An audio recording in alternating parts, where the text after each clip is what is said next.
લીધે હું એક કલાકાર છું એટલે મારા ઉપર ઘણા બધા કલાકારો ફોન આવે જે પોતે ખાલી ડીજી ઉપર જ એમનું આખું જીવન ચાલતું હતું, એમનું ઘર ચાલતું હતું. તો એ લોકો ઘેર બેસી ગયા. તો પછી કે અમે કરીએ શું, અમારો કોઈ નોકરી ધંધો નથી, એટલે ભણેલા પણ નથી ને આટલો ખર્ચો કંઈ ડીજે લાવે છે એવો અમારે કરવાનું છે, ઘેર બેસીને શું કરીશું અમે એમ. તો આનો કોઈ તમે એટલા માટે મેં જ્ઞાનીબેનને વિનંતી કરી હતી. એટલે જ્ઞાનીબેન એમણે બંધારણ એમણે એકલા નથી બનાવ્યું, આખા સમાજના બધા મોટા મોટા આગેવાનો ભેગા થઈને જ બનાવ્યું છે. એટલે મેં એમ ખાલી વિનંતી કરી કે આનો કોઈ એવો રસ્તો કરો કે જેનાથી આ કલાકારોનું કંઈક એનું ગુજરાન ચાલે. જ્ઞાનીબેને પણ વળતો જવાબ આપ્યો હતો કે ગ્રાન્ટ નથી, આવતા વખતે નક્કી થશે આ મુદ્દે.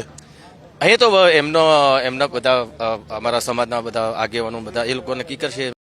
દોસ્તો આ છે આપણા વિક્રમભાઈ ઠાકોર. દોસ્તો વિક્રમભાઈ ઠાકોર શું બોલી રહ્યા છે તમે વિડીયો જોયો છે દોસ્તો. વિડીયો પૂરો પાછળ બતાવું છું દોસ્તો, પણ નૈનાબેન ઠાકોરનો વિડીયો પહેલા જોઈ લો દોસ્તો, તેમનું પણ શું કેવું છે આ બંધારણ વિશે. જય માતાજી, જય સદારામ બાપા. હું છું આપની લોકગાયિકા સિંગર નૈના ઠાકોર. હું આજે મારા ઠાકોર સમાજને એક નમ્ર વિનંતી કરવા આવી છું કે ઘણા સમયથી હું આ સંગીતની લાઈનમાં જોડાયેલી છું અને લગભગ એક પ્રોગ્રામની પાછળ 10-15 જણાના ઘર ચાલતા હોય છે. સમાજ છે, માને બાપ છે. અમારા બધા કલાકારના રોજગાર વિશે કંઈક સારો નિર્ણય કરે અને સમાજે જ્યારે અમને યાદ કર્યા છે ત્યારે અમે એમની સાથે ઉભા રહ્યા છીએ. જય સદારામ બાપા. નૈનાબેન ઠાકોરનો વિડીયો આપણે જોઈ લીધો છે દોસ્તો. હવે તે સાચું છે કે ખોટું એ આપણે વિચારવાનું છે દોસ્તો. પણ ત્યાર પછી ગબ્બરભાઈ ઠાકોરનું શું કેવું છે દોસ્તો. ગબ્બરભાઈ ઠાકોરનો વિડીયો જોઈ લો. જ્ઞાનીબેનને શું બોલી રહ્યા છે દોસ્તો, તેમનો આ વિડીયો જોઈ લો. તો મિત્રો એક ભજનનો વિડીયો બતાવું. ભજન એટલે કે સંતવાણી જુઓ અને કોયડા ગામની વાત છે. કોયડા ગામમાં નથી બંધારણ તૂટ્યું. એ રાસ ગરબા રાખ્યા હતા, દીકરીના લગ્ન હતા, એટલે કોઈ ડીજે બીજે નથી વગાડ્યું. અને રાસ ગરબા હે, રાસ ગરબા આના તૂટશે તો ડીજે વગાડી નથી. ડીજે નથી, રાસ ગરબા. રાસ ગરબા અંદર ડીજે વગાડી છે લવિંગજી. ડીજે ના અંદર રાસ ગરબા, રાસ ગરબા ના અંદર ડીજે વગાડ્યું છે કે નહીં? ડીજે માં ઓલો આવે ને કલાકાર. તમારું શું કેવું છે? આમને સમાજ બહાર કરવામાં આવશે? બીજો સમાજનો નિર્ણય છે, નહીં તો અમે બધા અને બંધારણ વખતે તમે હતા તો આવા લગ્નમાં જવાય? અરે ભાઈ તો મને રાતે ક્યાં ખબર, હું વહેલો ગયો તો એટલે વાત કરી તો આમને બહાર મૂકવા માટે પ્રયાસ કરશો? ના ના, એ તો બધા સમાજનું કામ છે, ભેગા થઈને એને કેવાય એમ સબકો આપવાનું. તો જય બાબારી મિત્રો. ઠાકોર સમાજને બધા માનતા હોય તો આ વિડીયો 10-10 જણાને બધા શેર કરી દેજો, આખી સમાજમાં મેસેજ પહોંચી જાય.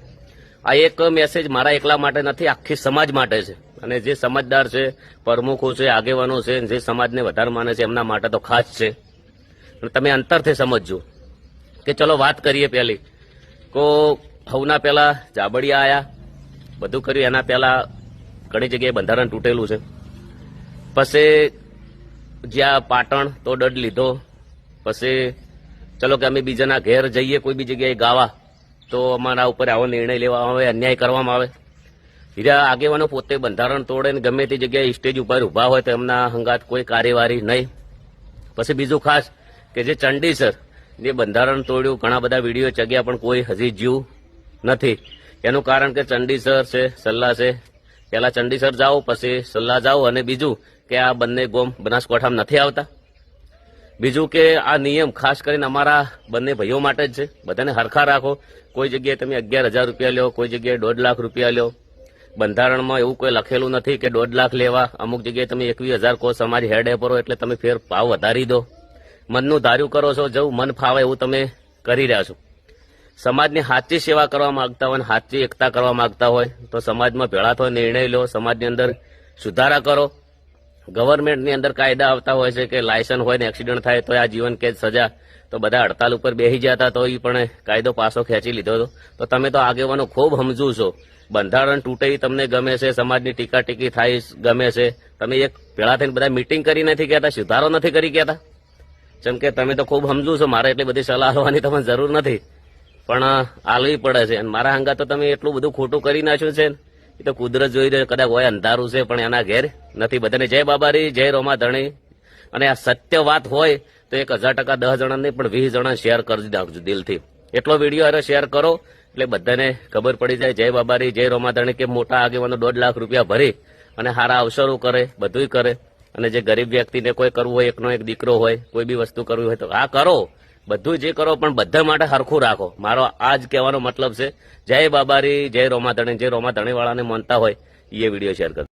ઠાકોરે કેમ માફી માંગી દોસ્તો? ગેનીબેન ઠાકોરે કઈ માફી નથી માંગી દોસ્તો, પણ ગેનીબેન ઠાકોર અને વિક્રમ ઠાકોરનો અત્યારે શું વિવાદ ચાલી રહ્યો છે દોસ્તો, તેમનો પણ વિડીયો પૂરો જોજો અને વિડીયોને શેર કરજો. જય ઠાકોર સમાજ. ખાલી થોડીક ગેનીબેનની મારે એક થોડીક વિનંતી કરવી છે.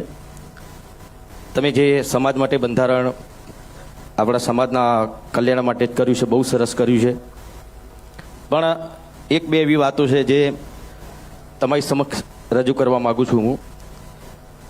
કેમ કે ઘણા બધા મને ફોન આવ્યા, કેમ કે હું પણ એક કલાકાર છું, એટલે મેં ખાસ પેલા ડીજે વાળાનો બહુ ફોન આવ્યો. એટલે અરે બીજું કશું નહીં, એ લોકોનું પણ શું એમના ઉપર ઘર ચાલતું હોય છે. ઘણા બધા કલાકારો ડીજીમાં જ કામ કરતા હોય છે, તો એના માટે તમે થોડુંક વિચારજો શું કરી શકો. તમે બધા આગેવાનો છો, બધા ભેગા થઈને તમે નક્કી કરજો. એટલે અમારા કલાકારોની વાત છે, બરાબર. એટલે એમાં શું થઈ શકે છે તમે બધા આગેવાનો છો, તમને વધારે ખબર પડશે. કોઈ રસ્તો તમે કાઢજો તો એ લોકોનું ઘર પણ ચાલે.